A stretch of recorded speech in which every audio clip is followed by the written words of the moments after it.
What's good, YouTube? It's your boy Kevo, man, and welcome to Everything Kevo. Simple. Well, we just react to everything, basically, whatever I want to. You feel me? I appreciate you though. That boy died so they could cash in a motherfucking insurance policy and to cover up the fact that Rock Nation was ripping Megan away from 300. I guess nobody's paying attention to the fact that complete control of Megan Thee Stallion's career was taken over right after Takeoff died. Bro, back and forth, bro. I'm gonna hurt somebody, bro. Oh, what are you doing? No, hell no. When these rappers get killed, not incidental. Somebody made $100 million and now don't have to talk to that artist or none of their crew. Don't have to validate none of their contracts. So Jaguar Wright is back at it again, making shocking allegations about her usual suspect, Jay-Z. And this time, Jaguar is claiming that Jay's company, Rock Nation, had a hand in the tragic death of Migos rapper Takeoff. She's alleging that Takeoff's murder was part of a larger scheme, a corporate hostile takeover orchestrated by Rock Nation. And get this, according to Jaguar, at the center of it all is Megan Thee Stallion, who famously clashed with her former label 1501 Certified Entertainment and its CEO Jay Prince. Adding fuel to the fire, Jaguar pointed out that Jay Prince's son was present at the scene on the night of Takeoff's passing, suggesting a connection to Rock Nation. But here's the big question. Is there any concrete evidence to back up Jaguar's claims linking Takeoff's death to Rock Nation and Megan Thee Stallion? That's what we're here to unpack. So let's dig into the details. And I'm not saying allegedly. Oh, okay. I'm saying, Sean Carter, you're a piece of shit. It's been a year and a half since the Migos rapper Takeoff was killed, and it still stings to think about how senseless and random this tragedy was. Takeoff was literally an innocent bystander who got hit by a stray bullet. Well, at least that's the official story. But according to Jaguar Wright and some other industry insiders, nothing about Takeoff's death was random. So to give you some context, on November 1st, 2022, Takeoff was fatally shot at 810 Billiards and Bowling in Houston, Texas. He was at a private party with his bandmate and uncle Quavo, and the event wrapped up at around 1 a.m. Later, outside the venue, things took a terrible turn. It seems Quavo was involved in some sort of disagreement with a group of people, allegedly over a dice game. Some words were exchanged, and before you knew it, were fired. Unfortunately, Takeoff, who wasn't directly involved, ended up being hit by a stray bullet. According to the Houston Police Department, Takeoff was found DOA. Hey man, rest in peace, Takeoff, bro. Dang. While two other victims who sustained wounds were taken to the hospital. Once officers arrived, they came upon a male who was deceased. That male has been identified as Kersnick Ball, better known as Takeoff. He's a member of the Migos rap group out of Atlanta. And everyone spoke of what a great young man this is, how peaceful he is, what a great artist. And I'm calling up on everybody, our hip hop artists in Houston and around the nation. We gotta police ourselves.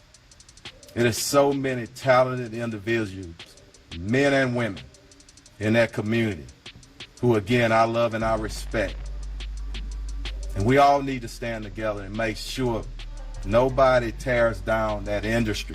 Now, there was a lot of conflicting information at the time about what really happened, and many people on social media were quick to point fingers at Quavo, saying he was partly responsible for what happened to Takeoff. See, earlier that night, Quavo shared a video on his IG driving around Houston with Jazz Prince, Jay Prince's son. So in case you're not familiar with Jay Prince, he's the CEO and co-founder of Houston-based record label Rap-A-Load, and likes to refer to himself as the king of Houston. As for his son Jazz Prince, he's made a name for himself with his streetwear brand Mob Ties. Now, word on the street is that whenever high-profile rappers roll into Houston, J. Prince takes on the role of providing protection. But there's a flip side to this story. There have been whispers swirling around about J. Prince and his son allegedly extorting artists and charging them astronomical fees for their protection services. And then there are also some rumors about these dice games where artists allegedly end up getting set up. See, Takeoff isn't the first person to lose his life after attending a game organized by Jazz Prince. Just 2 months before Takeoff died, Chicago's Duke the Jeweler was reportedly robbed after winning $100,000 in a dice game and was later ambushed and fatally shot while walking to his car. And this is why some fans were calling out Quavo after Takeoff died, saying he should have known better than to associate himself with J. Prince and the Mob Ties crew. Now, as for the suspect who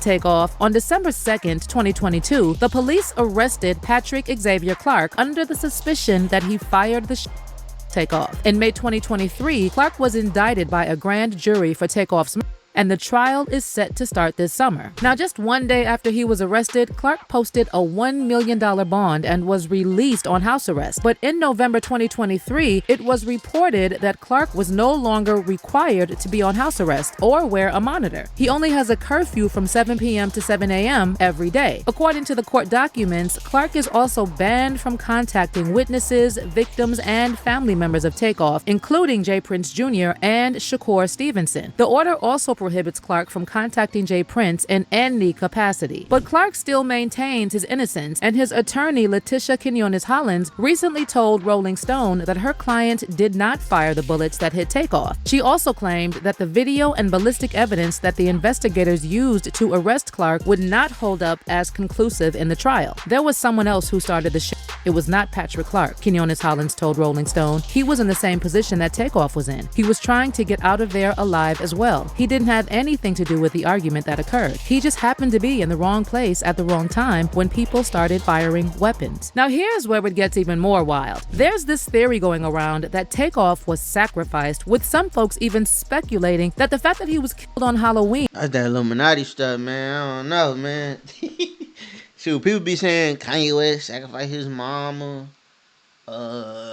What's another one? What's another one coming down below? Somebody who sacrificed, like the baby, his dad or his brother or something. I don't know. Comment some more down below. Was not a coincidence. Some fans also pointed out that just a day before the tragic event, Quavo and Takeoff dropped the music video for their track Messy, which features some pretty creepy imagery and symbolism. There's a scene with a group of people gambling and squabbling over cards, Quavo chilling with a gun nearby while looking at a Migos contract, and Takeoff standing next to a drawing of the Grim Reaper with the letters R.I.P. Now, the big question is, why would anyone sacrifice a successful artist who made a lot of money for a lot of people? Well, allegedly, in the music industry, death can be just as profitable as a #1 record. Cat Williams recently talked about this in an interview, and while he didn't name Takeoff, he said that it's no coincidence that so many young rappers meet untimely ends, because every time one of them dies, there's someone higher up making a lot of money off of that tragedy. When these rappers get not incidental, somebody made $100 million and now don't have to talk to that artist or none of their crew, don't have to validate none of their contracts, now only got to deal with the mama, only got to see her once a year, and it's over, and the money goes up and up and up. By the way, shortly after Takeoff died, former music executive and video director Robbie Starbuck went viral after sharing a video about these rumored industry sacrifices. Here's the truth. The truth is this: a bunch of young black male rappers keep dying. You know who's not dying? Record executives. The record executives that push for them to continue to make songs and create a culture that is obsessed with death.